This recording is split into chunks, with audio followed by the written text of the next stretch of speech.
Okay, so I am here with some games against Hollow One, which is a really interesting matchup for the deck. They are really fast, and your removal does not line up typically well against Hollow One and Gurmag Angler, so it's quite difficult. So I have the push here, so I'm really happy when I see, um, real happy when I see that he has an Adept draw, because I can push this thing. He's gonna go for the Street Wraith play here. I fetched on turn 1 to get that in case I draw Growth Spiral, because I can blow him out. Um, but we're just gonna get the swamp here, and he hollow ones me, and we opt. So we bought him a Teachings. We draw their card, draw their Teachings, which makes me hate MTGO because I never know if the MTGO Scry bug is actually fixed or if it's just nonsense. He bolts me, and he goes to the beatdown plan with the hollow ones, and we're just trying not to die here. So he plays a Tasigur, and Tasigur is real bad against Remand, and we draw the Reclamation, and here we go, boys. It is the Reclamation time. So, one of the big things this deck does is the Cryptic Chokehold. So, all I'm going to do for the rest of the game is I'm going to Teachings for Cryptic, and I'm going to Teachings for more Teachings, and I'm just going to Cryptic him 82 gajillion times. So you'll see I have 2 in my graveyard, or 2 in my hand, and I'm going to use the Teachings in my graveyard to go get more Cryptic Command. And we're just going to keep getting Cryptic Command until we get another Reclamation or some other space to do something. And every turn we get Cryptic Command, we're just going to get slowly farther and farther ahead. So Etastigurs, that's not a relevant card because I'm on the Cryptic Everything You Ever Loved plan. Now we're just going to keep playing things. We just Nexus here. We're just interested in just getting as much space as possible. We really don't need to like kill somebody with a Nexus. Like, you'll see we just Teachings for more Teachings, and then we tap 2, and we're gonna Teachings, we Teachings for a Snapcaster. So we have just 3 Cryptics in our hand, and we have a virtual 2 Cryptics in our graveyard. We draw another virtual Cryptic, and we're just trying to dodge Bolt at this point, because we can't beat a Bolt. At least right now we can't beat a Bolt. We might go get a Pulse here, and that'll let us beat a Bolt. And if he didn't do it already, we're gonna live, so that's great. So we Teachings, we get Pulse, and we pull ourselves out of randomly dying range, and we just go for the Cryptic You millions of times plan. And now that we draw this other wreck, we can just use our mana to kind of do nonsense things. So once again, we just have so much mana that we just need an outlet, and that Teachings in our graveyard is going to let us spin. I think in a Blue Sun, I think I will get a Blue Sun because I'm out of Teachings at this point. And I always like to get the Blue Sun with the last Teachings. So I always float all of my mana before I make a game action on my end step, just because I want to see what my opponent does. It's not super relevant against Hollow One, but against some decks it is pretty relevant. So we're just going to Blue Sun for enough to hold Cryptic up with Snapcaster, and we're just going to hopefully draw some nonsense. So we draw some nonsense. We're still just not really interested in killing his guys here. We're just going to Cryptic him. And we're pretty much always going to go for tap draw, because we don't want his removal to turn on when we try to bounce the snap. So we just taunt him here with the Snapcaster attack.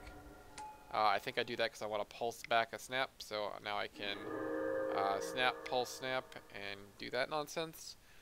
And now that we have Wilderness going, we can just start getting this Cryptic going out of our graveyard. And we still have one more Cryptic, so we're never in danger of being out of Cryptics here. And since we have that Logic Knot, we're defended against any interaction that he has. So we just start trophying guys, and at this point, my goal is just to like use as much interaction as I have. And you'll see that I've now like leveraged all my Wilderness mana into just beating him to death with cards. And we're just gonna keep Crypticing him forever. So he bolts us. We were meant to draw a card, because why not? And at this point, the game has ended, because we're just going to Blue Sun, pick up our deck, and kill him with a ham sandwich, basically. So, good game. You'll see that if you can Cryptic lock these decks that are like really fast but don't have any relevant interaction, they can never beat you. So, All we're going to do here is blue sun our deck into our hand, and then we are going to do anything we goddamn want, because we have infinite turns.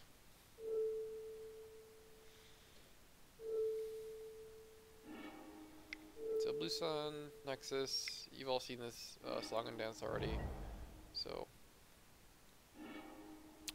I'll make you watch it because I always like killing people with this deck. Attack. Nexus. Untap. Attack. Game 2. Okay, so game 2.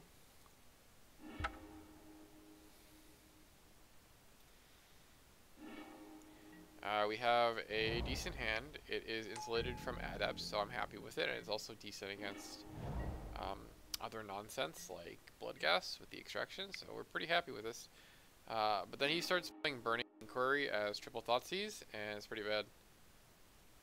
So that one wasn't too bad. I think he plays a couple other ones, and they're pretty bad. So he's a Phoenix in his graveyard, so we're just going to push this thing before combat, and then maybe we can get going on the Wilderness plan here. He already discarded a Teaching, so I guess we technically drew a card, but not really. So here he goes for an Inquiry, and we're going to extract the Phoenixes, just because I don't want my Surgical getting discarded, and then him getting Phoenixes back for free. I think that's worth the card in this point. And then he Wildernesses, or he double Inquiries me. My hand becomes some weird mess of cards, and he is Bloodghasting me. So that's okay. We have the decay for the Bloodghast if we can set it up with the Surgical, but that Gurmag Angler is gonna be a problem. And you'll see we're already pretty low, but we have a Pulse. We don't have a Snap in the graveyard though, but we have some lands we can get back, so we're okay. We're just gonna Pulse back a land, untap, and you'll see Hollow One has successfully done its Hollow One thing here basically. And my Wildernesses are gone from the Burning Inquiry Thoughtseizes, and there's really nothing I can do without being so far behind. So here, I think I have a line to live a turn with Snap Pulse, but really I don't. So it doesn't really matter.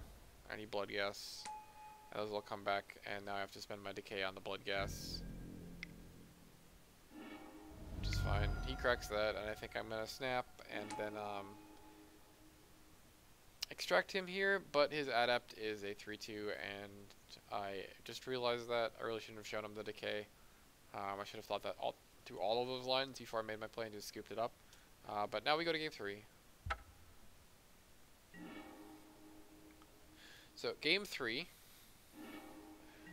we have a decent hand. The Downfall kills Gurmag and Hollow One, which makes it an okay card. He Thoughtseizes, and he takes our Wilderness, which is probably always the correct take. And we just draw another one like a champ. Then we draw the Nexus. So we're in a good spot. The Opt is going to smooth us. He Inquiries, and my second Wilderness goes away, and my Downfall goes away. And that's going to be a problem, because then there's only one more Wilderness in the deck. And I have to play like a semi-fair game against him. And this deck is not the best at playing a semi-fair game, because the Nexus is in my hand already. You can see that. And I hope it gets discarded with the Inquiry, but it doesn't. And we're just going to settle in for a nice long game here. He Gurmags, and I remand a Gurmag, because why not? We always try to remand spells that give us a tempo advantage, or make it difficult for him to replay them when we have another counter spell. So we block play patterns. So he fetches, he plays another land. He Leylines me, and I decide to Cryptic. I'm not sure if that was right. I already have enough stuff in my graveyard that Snaps would always be live, but I'm okay just Crypticing a Leyline there. Might have been wrong in thinking about it.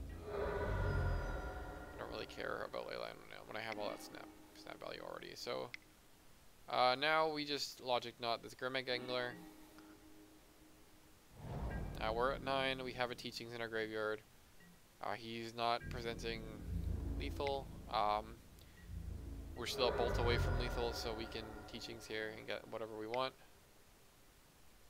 So we always use the graveyard teachings for mana efficiency if we can.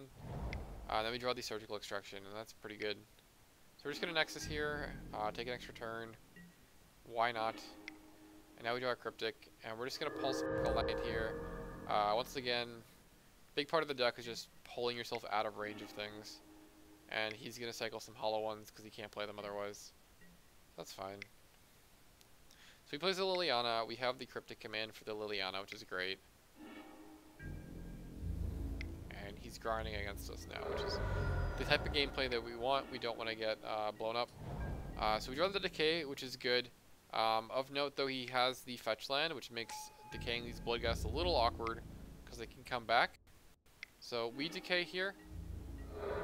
We know he has one fetch, and this is really nonsense. I hate when he plays the fetch there. I was going to extract him when he fetched, but because it's a fetch land, there's nothing I can really do. So I just go get Crypt Incursion, and we're just going to... We have another Teachings that we can spin here, but we have another Cryptic as well for tapping.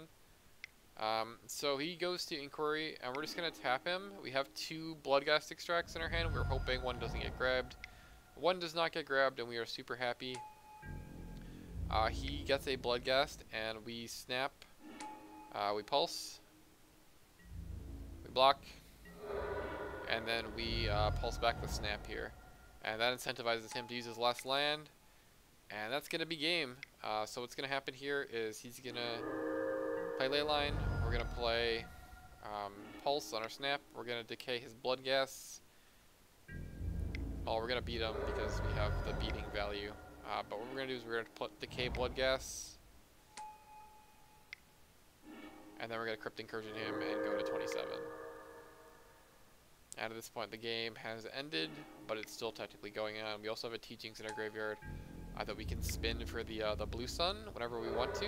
So we're actually like we secretly have 1,000,000 cards in our hand because he can't kill us, and this Teachings is just going to give us inevitability. So he attacks. We're just going to try to kill him, and hopefully that's enough. We Teachings for the Blue Sun. We draw Wilderness. And we're just going to hit him. We're just in the game of killing him at this point. Like, the game is pretty much over. He can't really kill me from 19, and he has to draw removal. And I'm just going to draw like 1,000,000 cards here. And he's not really going to be able to beat that. So, yeah, you can see Echoing Decay, real good. Crypt Incursion, real good. Cryptic Command, real good. And Blue Sun Zenith, a completely unfair Magic card that people cut from the list because they don't understand what's going on. So once again, you can see that Teachings for Blue Sun Zenith won us the game completely, and without it, it would be a lot harder. But anyway, that was Hollow One, and yeah, I'll probably try and record some other sets, but like I said, MTGO is corrupting my replays now, so it makes it a little bit more difficult. So, yeah, see you next video.